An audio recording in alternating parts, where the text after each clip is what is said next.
আমাদের চলাফেরার সময় অথবা যে কোনো সময়ে কিন্তু আমাদের বিপদ ঘটতে পারে। এই বিপদের সময় কেউ যদি চায় আমার ফ্যামিলির সাথে কিন্তু চাইলেও কন্ট্যাক্ট করতে পারে না, কারণ আমার কাছে যেই মোবাইল ফোনটি থাকে সেটি থাকে লক করা, যার জন্য কেউ চাইলেও আমার ফ্যামিলির সাথে যোগাযোগ করতে পারে না। এখন আপনি যদি চান সেই বিপদের মুহূর্তে আপনাকে বাঁচানোর জন্য আপনার মোবাইল ফোনের স্ক্রিনে অথবা মোবাইল ফোনের যে ডিসপ্লেটি রয়েছে সেখানে আপনার ফ্যামিলির যে কারোর নাম্বার এবং নামটি লিখে রাখতে পারেন।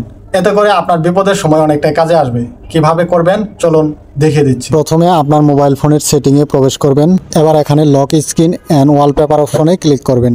এবার প্রথমে যে অপশনটি রয়েছে লক স্ক্রিন সেটিংস, এই অপশনে ক্লিক করবেন।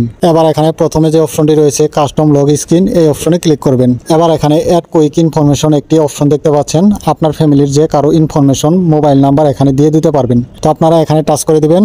এবার নিচে সিগনেচার আইকনে ক্লিক করবেন। এবার এখানে আপনার ফ্যামিলির যে কারোর নাম্বার দিয়ে দিবেন। তারপর ওকে অপশনে ক্লিক করবেন। এবার এখানে ক্রস করে দিবেন।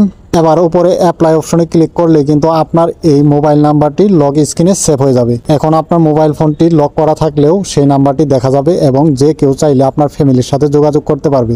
তো এভাবে আপনারা এই কাজটি করে নেবেন। ভিডিওটি ভালো লাগলে লাইক করতে ভুলবেন না, আর অবশ্যই চ্যানেলটিকে সাবস্ক্রাইব করে সাথেই থাকবেন।